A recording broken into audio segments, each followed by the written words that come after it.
Good morning. मी काल मटकी भिजू घातली होती, मग त्याला आज खूप छान मोड आलेले आहे. हे बघा तुम्ही किती छान त्याला लांब लांब असे मोड आलेले आहेत. पण आता मटकी तर आहे, पण याचं काहीतरी छान नवीन ॲटम केला पाहिजे. मग काय करायचं? मग मला एक खूप छान ॲटम सुचला, तो मी तुम्हाला आता दाखवते. सगळ्यात आधी मी मटकीला मिक्सरमध्ये काढून घेतलं. मग त्याच्यामध्ये 2 लसणाच्या पाकळ्या, 2 ते 3 हिरव्या मिरच्या, ओवा आणि त्याच्यामध्ये हळद आणि तिखट आणि धने जिऱ्याचं पावडर घालून घेतलं. तिखट तुम्ही तुमच्या हिशोबानं कमी जास्त करू शकता.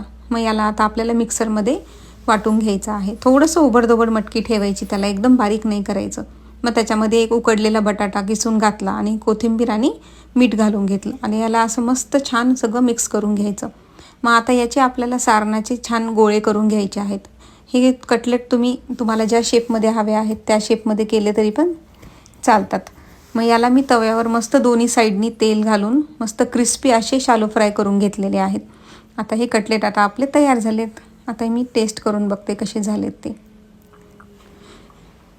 हे खूप छान होतात. तुम्ही ही रेसिपी नक्की ट्राय करा आणि अशाच रेसिपीसाठी मला फॉलो करायला विसरू नका.